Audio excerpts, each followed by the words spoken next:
Thank you to everyone joining us today. The slide deck can be found in the handouts section of your webinar toolbar.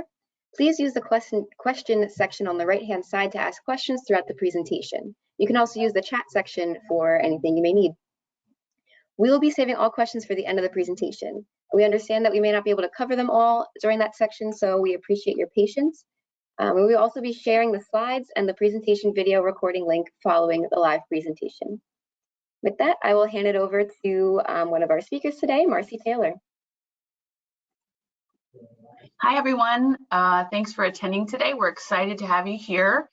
I'm going to show my screen and talk about what we're going to go through today. We're excited to welcome our guests, who I will introduce in just a moment. So let's get the screen share up there.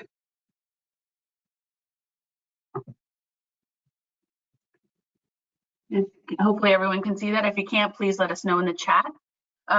We will have some time for questions, but there is, if you're not familiar with the GoToWebinar platform, there's a section for questions on the right. And there's also a chat box, so if you want to chat among yourselves or put some notes in there, we're happy to check that as we go along. Can you guys give me a thumbs up if you can see my screen? Okay, great. So my name is Marcy Taylor. I'm a principal in the law firm advisory team at Withum. I've been around the legal industry for a little over 20 years. And I work on strategy, management, and marketing consulting for law firms around the country. Today, I'm pleased to introduce our guests, Carter Howard, a solutions consultant at 15Five. He has a really interesting background as an MBA. He works with 15Five clients on employing their solutions. And Andrew Lindsay is the Associate Referral Partner Manager at 15Five. He works with different companies that work 15Five to deploy their tools and technology to various clients around the country. And Carter's going to tell you a little bit of background about what 15Five is and what they do. But just to kind of set the stage for today, I thought I'd go through some information about what's going on in the industry. Just give you a little bit of background. I'm sure you're all familiar with what's happening, but just kind of a up-to-date update on what's happening today. Then we'll pass it over to Carter and Andrew to talk about the 15Five approach. We've allowed for time for questions and answers at the end, and then we'll talk about some key takeaways that you can use for your firm. Let's talk about why employee engagement and performance management and firm culture is so important right now.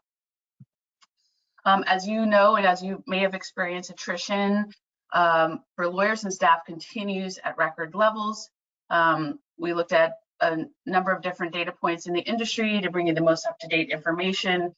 Thomson Reuters has a couple of really good reports on this. I'll talk about one in a little more detail. But in some firms, attrition is exceeding 25% for associates at this point. It's quite high for partners as well. When you think about it, the Thomson report said if they're experiencing 25% attrition, then within 5 years' time, they can expect 125% of their associates to turn over. So basically a completely new crop of associates in only 5 years. Historically, for the Am Law 100 and 200 firms, it was about 50% of associates would turn over in a 5-year period. So this is much higher than it's been even in the past. The NALP data on attrition is similar, about 26% they've recorded when they looked at 125 firms. Unfortunately, the attrition rate for attorneys of color is even higher. According to NAP, it's about 34%. And then staff attrition rate, as I mentioned, is really high as well. What we're hearing from our clients is that, staff is looking for flexibility. They're having support staff leave for other firms that may be offering more flexibility than their firm is offering. We've heard a lot of complaints about disparity in how attorneys are treated versus how staff are treated in terms of flexibility and how many days people have to be in the office and whether they can work from home some or all of the time. And so there's been a lot of, issues stirred up among staff, being concerned that the attorneys are allowed to kind of work wherever and whenever they want, and they are not necessarily allowed to do that. So that's been a problem. And then the Thomson report that's most recent and most interesting on this is, I have the name of it right here for you. Let's see. It's called The Law Firms Competing for Talent in 2022. Will Lawyers Stay or Go? And they kind of refer to it as the Stay or Go report, or the Go Stay report. And so they looked at a data set of law firms and which firms had more people leaving and which ones had more people staying, and what characteristics could they glean from the data that they collect as part of their annual report that they do on the state of law firms, and what attributes could they contribute to the firms that are experiencing even more attrition and firms that are experiencing lawyers staying. So the Go firms actually had 32% attrition in 2021, which is just so huge. The state firms actually had steady growth in overall headcount. They actually grew in total by about 6%, where the Go firms actually decreased in overall attorney headcount by about 2%. What they found was the state firms had a few things. They had a clearer potential career path for attorneys. They were tending to make more attorneys partners than the Go firms were. The average compensation in the state firms actually lagged the compensation in the Go firms, which is interesting. And if you look at a lot of the reporting and what we've been experiencing with our clients over the last 2 years is that compensation is definitely a factor in attrition, but it doesn't seem to be the only factor. And in a lot of cases, it doesn't seem to be the primary driving factor. In the Thompson report, they found that as important or more important in some instances were the people that you work with in the firm culture. You've probably heard that being talked about quite extensively in the industry this year, the quality of work that they do and the flexibility of practices. The Go firms, not surprisingly, tended to be the bigger firms. Bigger firms usually have more attrition. So the Go firms, more than 45% of them were AmLaw 100 firms. But it's really interesting to see, what's driving the attrition. We had a managing partner roundtable not long ago, and we were talking with managing partners about what they were doing. And some of them were from mid-sized firms, which, that can mean a lot of different things. For us, it's like 100 to 400 lawyer law firms. And a lot of them had decided to get off the merry-go-round of increasing compensation every few months, every time a market leader decided to do that. And so what a lot of the mid-sized firms were saying that they decided to get off that hamster wheel and look at other creative ways to keep people through firm culture, through interesting benefits, through programs, and a lot of different things. So not everyone has been following the compensation bandwagon. So what can your firm do about it? And there's a lot of things that you could do that are kind of a one-time thing or a short-term thing. And then there's the longer-term process that we're going to talk about with Carter and Andrew today. What we do with firms, sometimes we're called in to ask to conduct a cultural audit. Probably the most calls we've gotten in the last year we're just come in and look at our firm and analyze, why people are leaving. There's a formal way of doing that through assessing your firm culture, if that's your specific focus. Some firms have been doing engagement surveys on an annual basis for a long time. Some firms are just starting that process now, starting their first one and kind of getting a baseline with how engaged their employees are, so we can have a benchmark for measuring how they improve going forward. Some firms are going back to core values programs and clarifying and communicating their core values, and doing that either at law firm retreats or at a series of meetings on a regular basis during the firm schedule. Some firms are looking at their strategic goals again. We hear a lot from attorneys that leave firms that the reason that they're leaving is they don't really feel like they know where the firm is going. They don't know what the firm's purpose is. And a lot of associates that leave in particular cite that they want more meaning and purpose in their lives and their careers, and that's why they're leaving law firms to go to another firm that has more of a strategic goal or a strategic plan than others. The large firms have been providing leadership and management training for some time now, not all, but some more mid-sized firms are really looking into that now because, as we'll talk about with Carter and Andrew, this management process takes quite a bit of time and there's skills involved. And lawyers that are put in management roles or leadership roles may or may not have had that training in the past. So firms are doing more of that.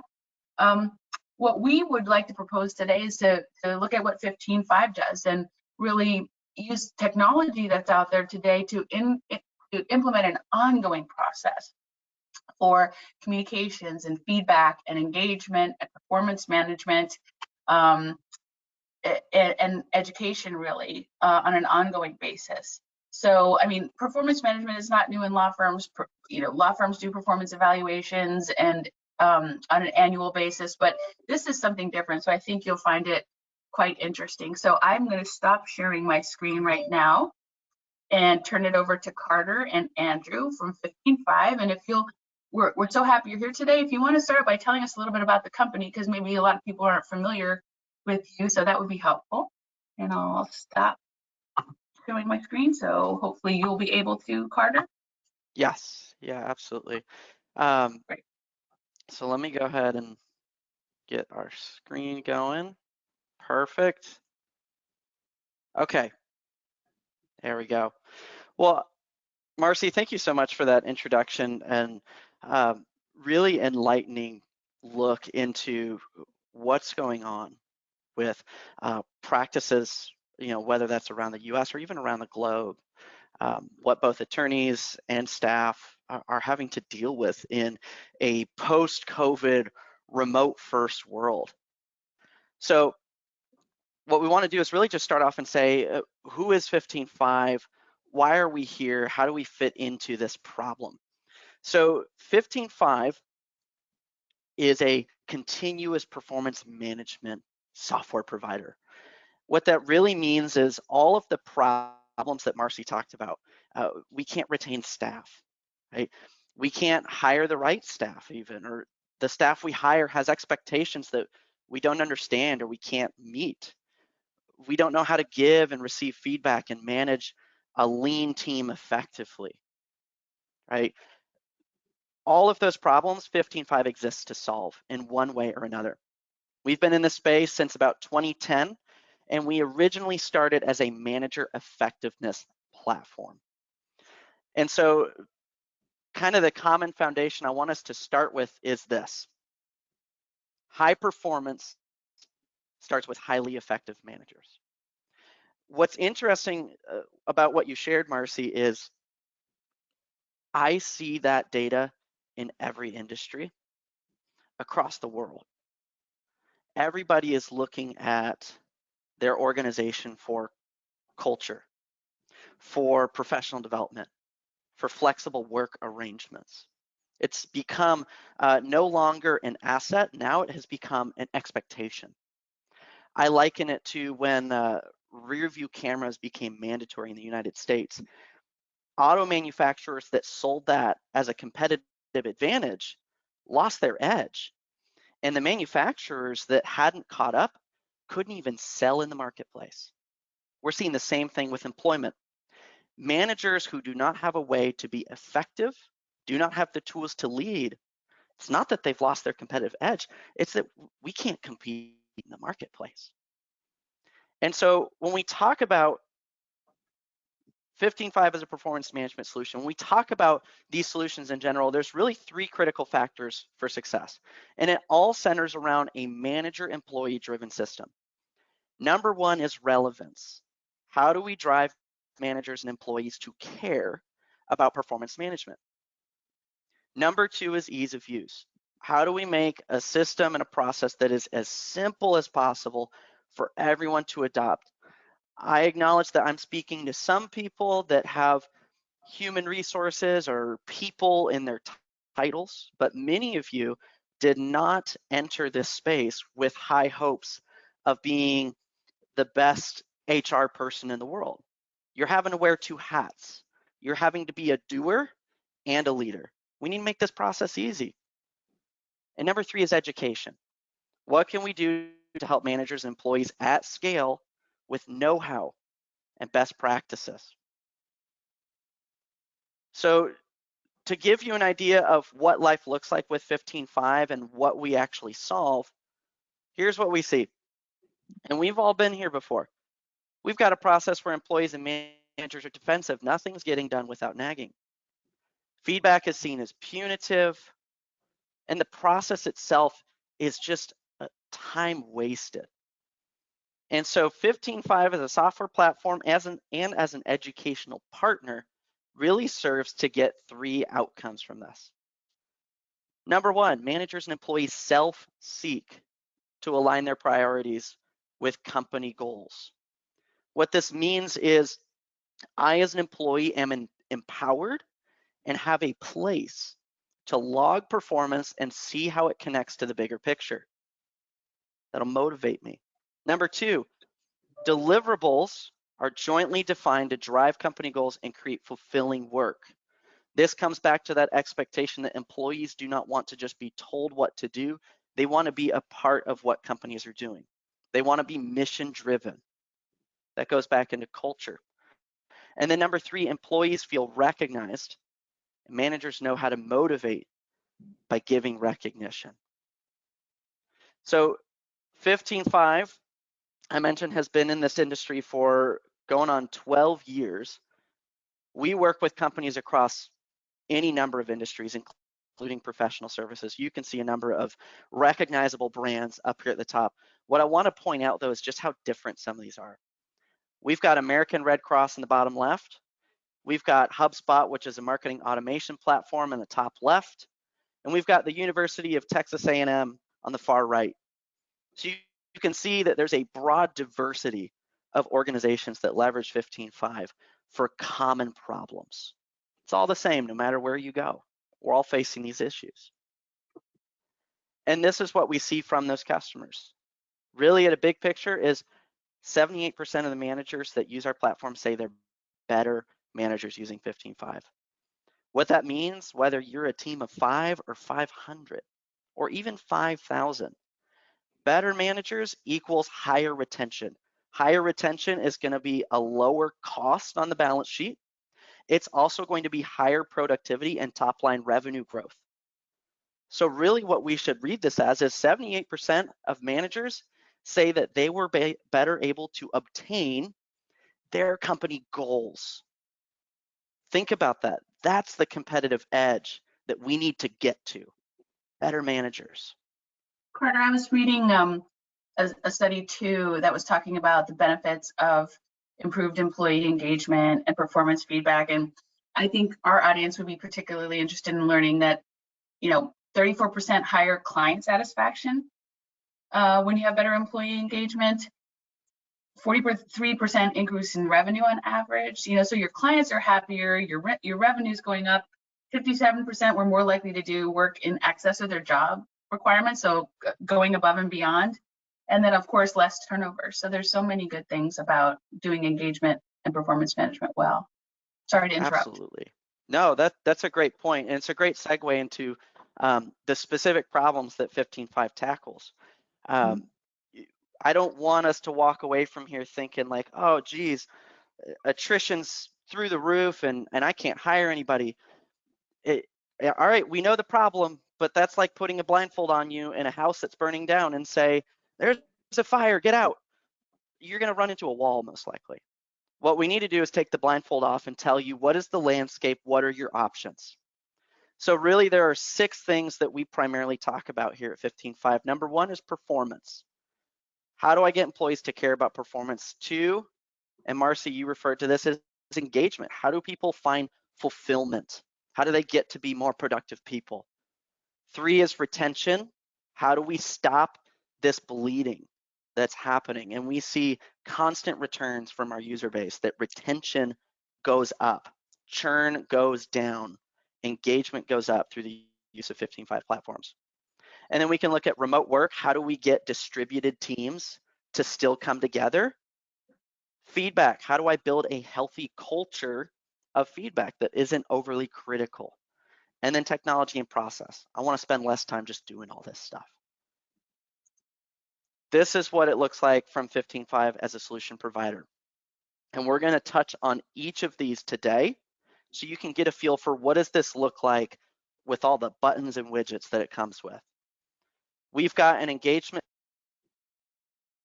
on the top left. That's going to be things like anonymous engagement data. I want my employees to feel safe to tell me the honest truth, and I want there to be a defined process that gets me through this so I don't have to guess. Top right's going to, excuse me, I'm getting muted automatically, that's weird. Top right's perform. And so perform is going to be performance reviews, talent analysis. How do I make decisions with the people that work in this organization? And how do I make that a fair process? Bottom right is focus, goals, goal development, personal development. How do I track this stuff and hold people accountable? And the bottom left is transform, which is our educational offering, where we will actually put managers and people leaders through an accelerator program to learn the theory and the why behind all of this stuff in a very systematic way. So you don't have to go and do what I'm doing and spend 5 years trying to get an MBA while you're balancing your kids and you're paying for it out of your own pocket. We can bring all of this research to you in a single education plus software environment. And it all gets tied together in this center little circle: manager enablement, people development, so that we no longer have transactional HR and leadership. We have strategic HR and leadership. So with that, Okay. I want to take a quick pause, Marcy, see if there's any questions before we look at the platform. I was just going to say OKRs on your last slide are objectives and key results. Not everyone on the call on the webinar is an HR person, so they might not be familiar with that term. Does anyone have any questions so far?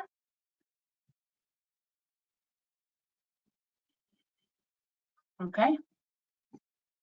Excellent. So what we'll do from platform perspective is we're really going to jump into the shoes of an employee that's going to go through this process. What does it look like to go through continuous feedback? Many of us find the idea of having a quarterly performance review to be unobtainable.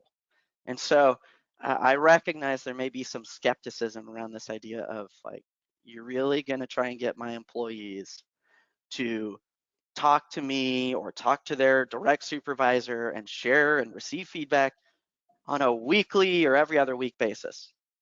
Yes, I am. And it's going to happen. It's real. So let's go ahead and jump in and see what that looks like.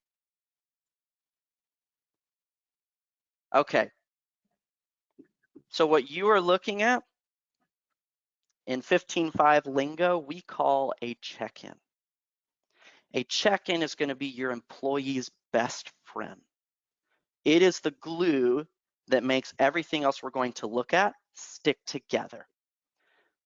The way that it works is that I, as an employee, get an automatic notification from the system that pulls me in here. Number one problem is adoption. People don't want to use this stuff. We want it to be simple. 15.5 takes the manual labor out of it and just gets right to the employee. And it's going to ask your employee some really important questions. Number one, when we talk about engagement, how am I feeling at work this week? Right? Maybe I'm having a great day. I just met with a client. That client is very satisfied with the outcome that I gave them. I'm feeling good. Or maybe I'm having the worst week. I had a client that was yelling at me on the phone because I fumbled on paperwork. I missed an important deadline, and now I've got a giant problem with the case that I'm working. This is a rough week. We want to capture that. As we go through, we want to capture other really important indicators of how I'm doing, like the goals that I set in the system, being able to give some updates on them, right? I want to optimize something around marketing so that we can get some more traffic in the front door. And I also have a development goal about proficiency in financial analysis. I get to see those, I get to work with those, maybe change a couple numbers around them, holds me accountable. For those of you that really like to know the impact of stuff like this, we find people get their personal goals done up to 20% faster just by putting it in front of them. I also have a way to communicate both with myself and with my supervisor about performance, priorities. What am I doing this week? What are some really important things that happened that are maybe good or bad that are going for me? And lastly, when we talk about working in a distributed environment, how do we build culture and cohesion? I can also give recognition through this thing. And so we see through the check-in process, it really becomes the one-stop shop for an employee to do all the things we said are important. How am I feeling? How are my priorities and goals going? What performance feedback do I have to share? And what recognition do I want to give and receive from others? And we're going to see through this process that it becomes the linchpin for an effective and bias-free performance review and a simple and streamlined development and goal setting process. All I'm going to do from this point is submit this over to my boss, and then we're going to have a face-to-face conversation about what's going on. Maybe he interacted with me and had some questions. Well, now I can ask those questions and share in that conversation. So my boss and I are on the same page. And when all of this is said and done and it's all automated, I can get to a performance review and it almost writes itself, because I have this little button here that says view resources for your review. And when I go down to it and press it, what it's going to do for me is it's going to show me all the work that I've been putting into 15.5, including things like recognition, wins and challenges, so that when I go up and write a performance review and the first question says, what are my top strengths? I can just go back and copy paste and say, here's my strengths. I've already demonstrated them. This simple approach yields a performance review that is 75% faster than the typical review today. It makes it bias-free, and it makes it like 90% automatically completed without anyone in HR or an executive or partner level position having to go in and intervene and walk people through the process. Here's the best part about this.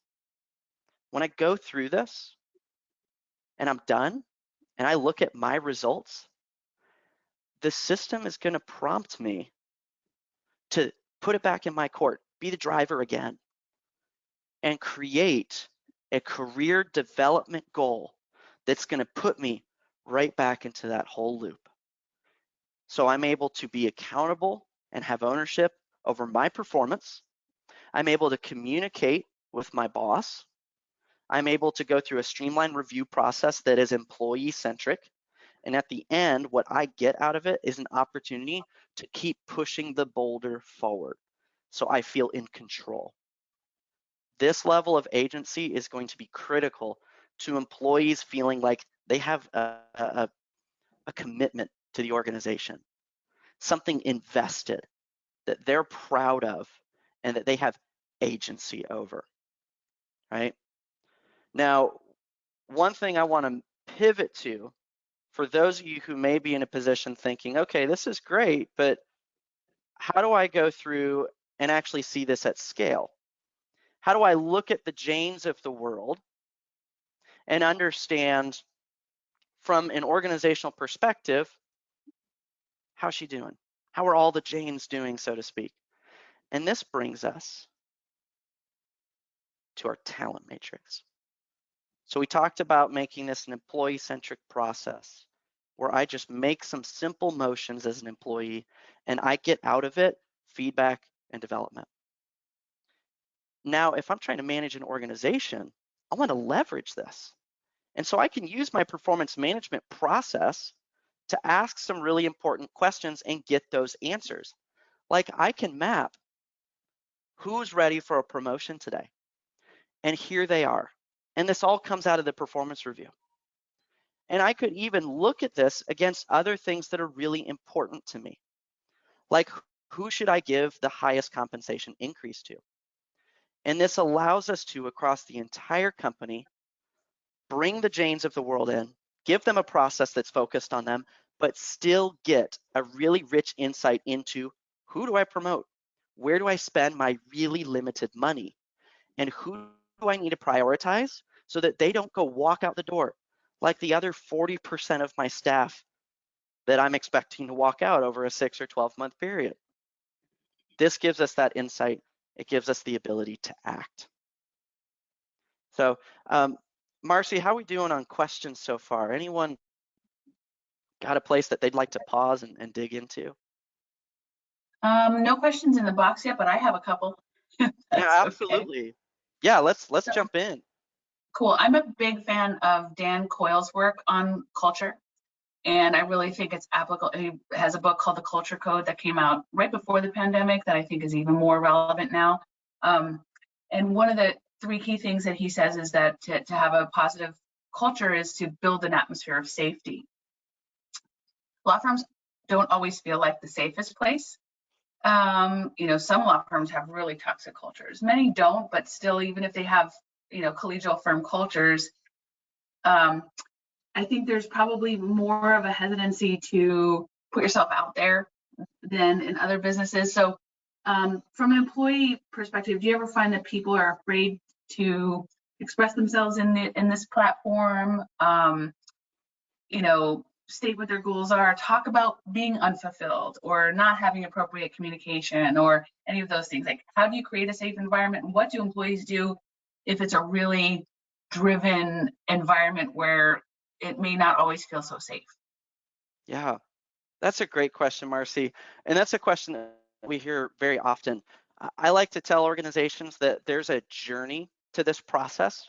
We have companies that we work with that they are transparent with their employees about whether or not they were recommended for a promotion. I mean, think about that. Think about where you are today and ask yourself, would I ever evaluate an employee and then go up to their face and say, I didn't recommend you for a promotion? How would that go?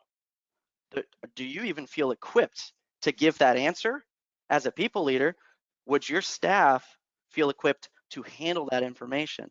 Most people would say no. I would say no. I was a people leader in my previous role before coming to 15.5.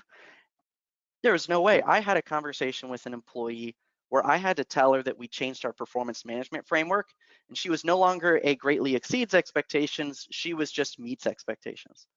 Just a word change. It was the worst conversation I'd ever had. It was terrible, right?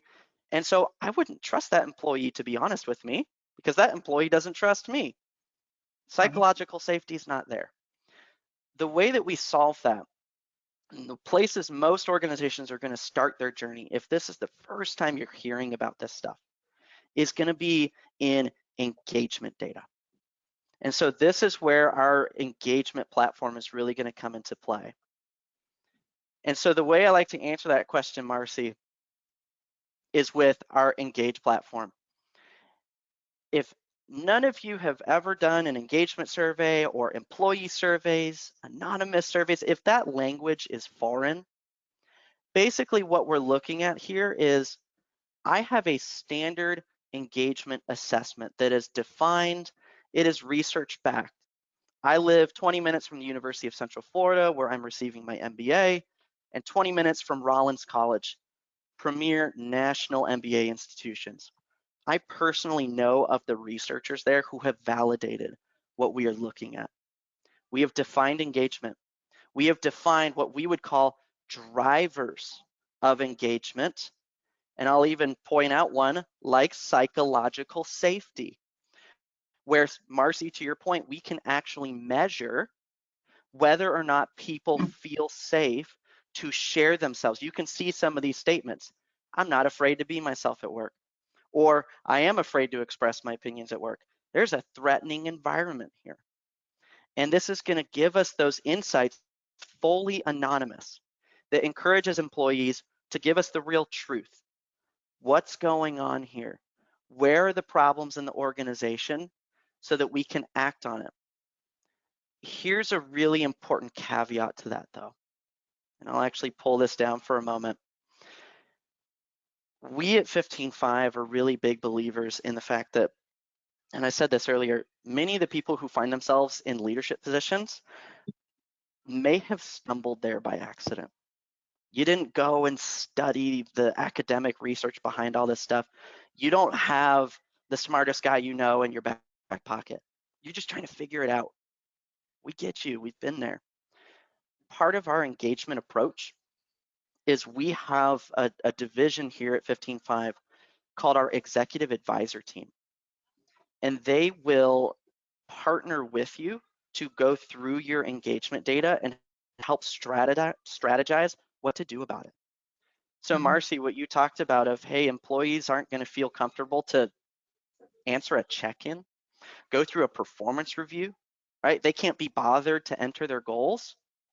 We have people here who can help you run the engagement survey, diagnose the business problems, and then we will work with you to understand what next. So you're not alone in this process. Yeah, I'd like to learn more about that as, you know, in law firms, usually the people that generate the biggest books of business are the ones that are put into leadership roles. And like you said, you know, they don't teach HR management in law school.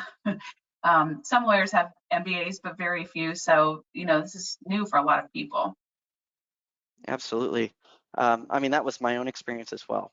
I learned how to manage through the school of hard knocks, watched half my team walk out the door before I had someone managing me who could help me and give me that support. Yeah. Can you talk a little bit? So a big concern about this in law firms is time. Lawyers and paraprofessionals make their money based on the hours that they bill and the, you know, down to the 6-minute increments in a lot of cases. So tell me about the time factor of this, because it sounds like a lot of work to me. Absolutely. I have never met someone who was totally new to this space, who saw me go through what I just went through and said, yes, that seems like an efficient use of my time. No, the whole reason we're in this problem in the first place is because even managing our teams feels like too much time. Just meeting with people feels like too much time. We got businesses to run. The whole name of 15.5 is the answer to your question.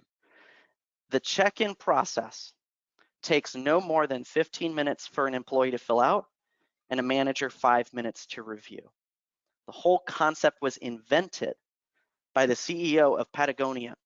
He came up with a way to manage over 100 people while he was hiking in Mount Everest because he had developed this approach. And we were so astonished with the results that he got, we codified it in software so that even people who never want to hike Mount Everest in their lives or may never manage 100 people, you can still leverage the same powerful formula that he came up with. Carter, that's a great question there, and kind of continues on to what John Springer just asked. He asked, how does a small business like a 15-person law firm gather all this HR information and then utilize it when generally a law firm partner is also handling the HR?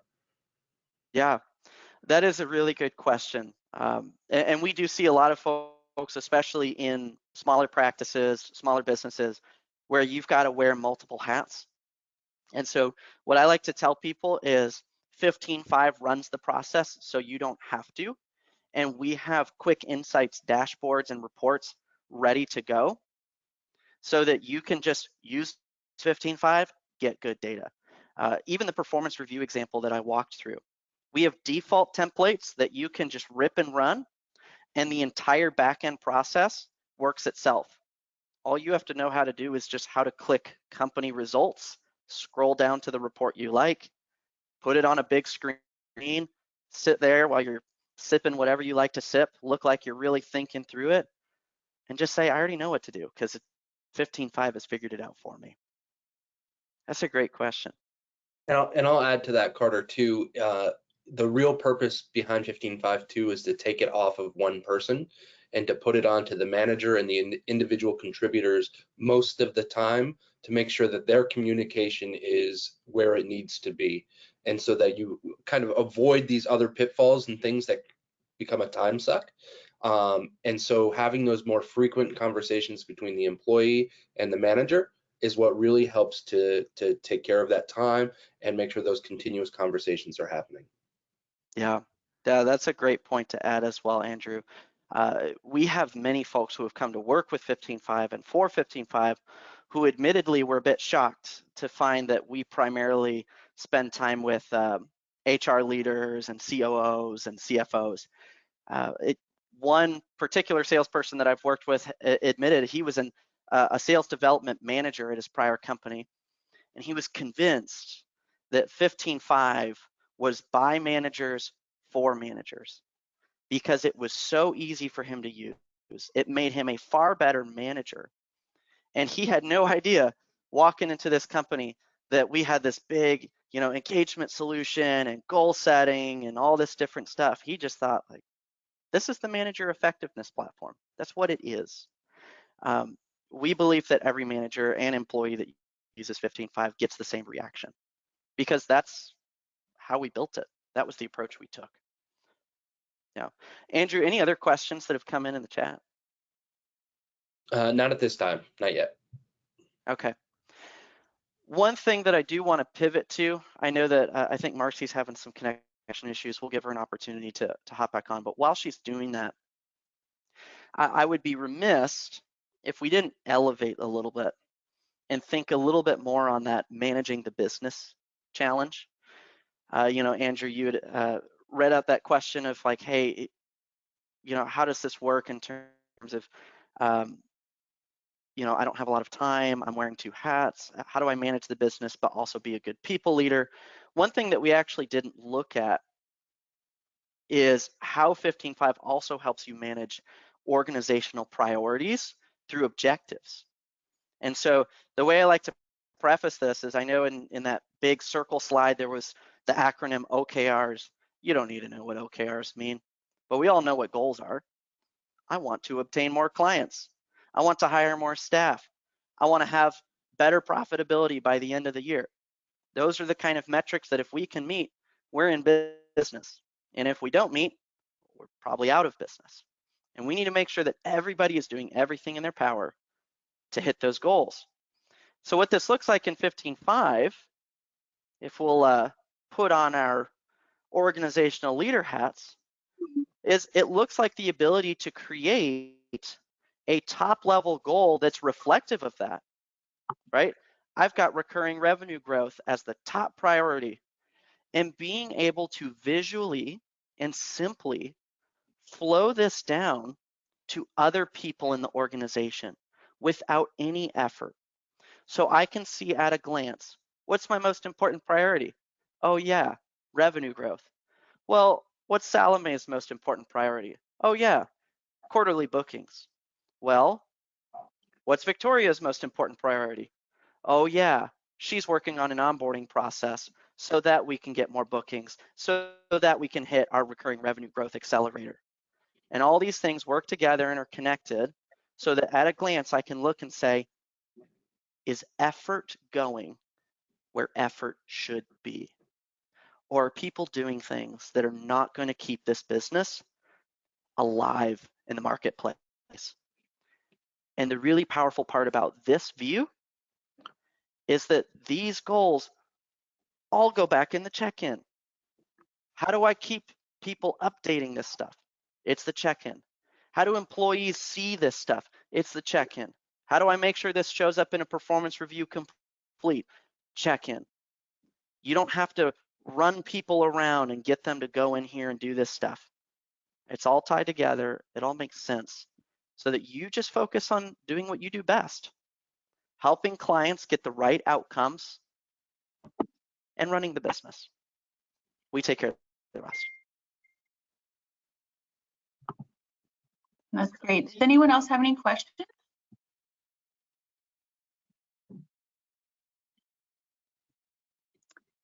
I wanted to talk a little bit about, and I'm sorry, by the way, I got bounced out for a second there. That's okay. I wanted to talk about your thoughts on what to ask in terms of engagement surveys, the types of questions that you ask. I know, what we have asked in the past, questions like, do you look forward to going to work? Do you feel like you fit in there? Am I proud to work for this particular law firm? Am I recognized for what I do? What do I enjoy the most? What do I like the least? Do I like my coworkers? Those types of things. Are those similar to the questions that you would ask? Absolutely. And I'm glad you brought that up, Marcy. That goes back to what Andrew and I were just talking about of being able to create a process that really lets us get back to doing what we want to be doing, meeting with clients, running the business. Mm-hmm. We don't want you to have to be engagement experts. We have already done that heavy lifting. And so we have a standard engagement assessment that will cover, Marcy, exactly what you just discussed, and other questions you didn't even know you could ask. I mean, let's all have like a self-reflection moment. If I wanted you to ask a question that elicits how I feel about my purpose in the organization, could you do that off the top of your head? I can't even do that. Yeah. Yeah. If I then asked you and said, well, if purpose is low in the organization, how do you fix purpose? I don't know that either, Right. right? But we have some very smart people at 15.5 that do know the answer to that. And so we've already built it into the product for you to leverage and analyze. And that goes back to our executive advisors. We have people here who are equipped to interpret those results and know how to guide and direct you so that, again, you can just focus on running the business, right? Right. Yeah, or handling your cases or your transactions in the case of law Exactly. firms. Well, good. So if there's no other questions, I guess we'll, if you don't mind giving me the presenter ability back again, I'll try to share my screen again. Yes. We could close Marcy, up. Before you do that, I have one more point. It's a question that I dropped in the chat, which was Okay. how many employees know what your company's overall goals are for this year? And this goes back to what Carter was talking about. In reality, most executives, 67% of executives feel like their organization, everyone in their organizations knows what their top objectives are for this year. Right. The reality is only 2% of the workforce know what their company's objectives are, just Right. 2%. So there is a big gap between what we expect from our employees and what they're expecting in reality, right? They don't know what they don't know. And so this helps them, these objectives help them to stay on top and working, paddling, running, however you want to put it in the same direction as the company's goals, right? So it's I always think of that scene from Finding Nemo where they say just keep swimming and it's all swimming down in the same direction. If Right. those are going this way and trying to hit their own personal things, it's not going to work, right? But this makes them all swim in the same direction. Yeah. Right. And I mean, if you're working in a 15 lawyer firm in one office, that's one thing. And not all 15 lawyer firms do a good job of communicating to everyone in the firm about what the strategic goals are for the year or the next few years. But if you're a large national or global law firm and you have, 30 or 40 offices around the world, it's really hard. I mean, you could do a lot of electronic communications, and some firms do really good jobs of having their managing partner getting out and visiting all the offices and having the partners in charge of all the offices communicating, and practice group and department chairs communicating. But you probably have more statistics than I do, but you can't emphasize enough how important it is to communicate what those goals are and then repeat them, because you have to repeat them multiple times. And then what a lot of law firms do is they'll tell the lawyers what the strategic planning goals are, or the overall goals of the firm, but it doesn't always make it to the staff. Unfortunately, we still have this kind of bifurcated systems in law firms where there's the lawyers and then there's the non-lawyers. We still use that horrible term. And so, if you're a paraprofessional in the California office of a New York-based firm, you probably don't know, what the firm's overall goals are for the year. So it can be really challenging. And so I can see how something like this can help on a macro level with communicating the overall goals, and then the micro level of what are my individual goals as an employee in the organization. Yeah. No, I appreciate you sharing that, Marcy and Andrew. I mean, that goes back to that sense of purpose and ownership. If I had to pick 2 reasons why an employee is going to leave an organization, number 1 is because I don't feel like I belong here, right? That could be senior leadership all the way down. That could be that lawyer, non-lawyer split. Like, I can tell these people get treated better. I don't. I'm out. The second reason, though, is because I feel like I've got nothing to grow into here. Growth and development is going to be 50%. 50%.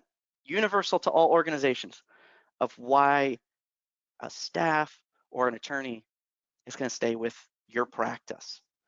And so that is critical to acknowledge. Something that we also see come up as a question is, well, what do I do if I have managers or really in this case, practice heads, attorneys, anyone with a supervisory responsibility who has just kind of put their fingers in their ears and says, like, I'm not listening, I can't hear you, I don't know what's going on here.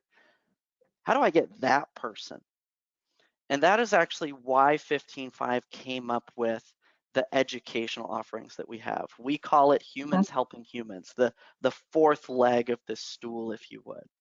We've developed a manager accelerator program that is designed to get those people to understand how to reach employees and give good feedback, be a coach, set good goals, and communicate them throughout the organization. So that without even talking about software, we can talk about effective behaviors that meaningfully impact the organization. Our Manager Accelerator program, for those of you who maybe have perked up and said, oh man, I don't get this software stuff, but I love the idea of just getting some good education because I have no idea what I'm doing here. We've seen organizations reduce their churn through our accelerator program by 75%. Think about what Marcy said at the top of this. Number one issue we're dealing with is through the roof attrition. Like the fact that it's normal to just anticipate losing more staff over 3 years than we actually have in the building. I mean, did we all get into this business in order to be the best at hiring new legal staff? Probably not. Nope. Right? And so Manager Accelerator is a very compelling way to just learn how to walk the walk and talk the talk as an effective manager and people leader without having to exert a whole lot of legwork. The way I like to put it is we're going to get you an MBA education without having to actually go to school for 4 years and say goodbye to your family during evenings and weekends and do all that stuff. We incorporate it into the flow of work so that you can reap its benefits and spread them throughout the organization. So that's a really critical pillar to think about when we think about how to tackle these problems. No, and you have a lot of free education available. That's how, I mean, I'm familiar with you guys just because your founder and CEO happens to live in my town, but I do a lot of your webinars that you offer because I always learn something. And so even if you're not a customer, I do think you have a lot of really good educational pieces, at least, from what I've observed. I've learned things from your program. So that's why we're here today. Yeah. One other question before we end, that the attrition rates for attorneys of color is really troubling.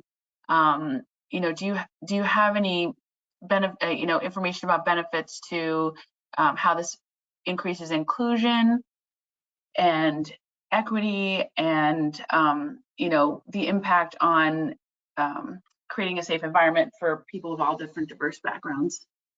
Oh yeah, Marcy, that's a great question.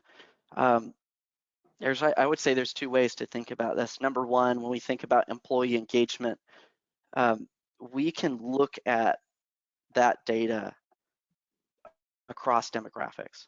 So you'll actually get insight into, hey, how do people of color, how do minority groups feel working here? Well, Right. they feel terrible. But not only that, I get to see why they feel terrible. Well, it's because of managers, or it's because of the top level leadership in the firm, right? Which, I mean, for some of us, that may be a really tough pill to swallow, where we kind of look and say, it's me. I'm not creating an inclusive environment, and the engagement survey gives us a meaningful way to find that out. The second is by introducing a performance management framework that is universal, fair, and standardized, it becomes much harder for bias to hide. If I promote someone, I have a lot of evidence, right? We want to be evidence-based here. I have a lot of evidence informing that conclusion, right? I'm promoting person A instead of person B because I can put the job requirements into 15.5. I can look at this person's performance and goals and 360-degree view feedback and say to myself, you're a better fit, right? And we can make sure that that lines up with what all the different groups of people that work for us and with us are actually telling us to make sure it's a psychologically safe environment with a fair promotion, compensation, decision-making process. That's critical. Absolutely. Well, good. I'm gonna just kind of try to sum it up, if that's okay with everybody else here. Let's see, let me show the screen. I think I'm gonna show the screen. Can you see my screen? Okay, great. So in terms of the key takeaways, I think it's really important these days more than ever to focus on the other factors in addition to compensation in terms of how to retain your lawyers and staff in the firm. As we talked about in the beginning, I mean, there's a lot of short-term ways to do that. You can do a culture audit, you can do a one-time engagement survey, you can work on a core values program, you could take a look at your strategy, your strategic plan again, and see how culture fits into that, especially if you haven't had a chance to do that for the last couple of years because you've been putting out fires during the pandemic. It's a great time to do that and communicate your strategic goals to the people in your firm, provide leadership and management training. And then today we were fortunate to see that, you know, what other companies are doing and creating an ongoing process and an ongoing solution through technology to address those areas that Carter spoke about through engagement and performance and management and education. I don't know if I got them right, Carter, but you know, to do it in an ongoing way and not in a one-time way. And I think this is really something that can give a competitive advantage to law firms and help them to think about it in a new way.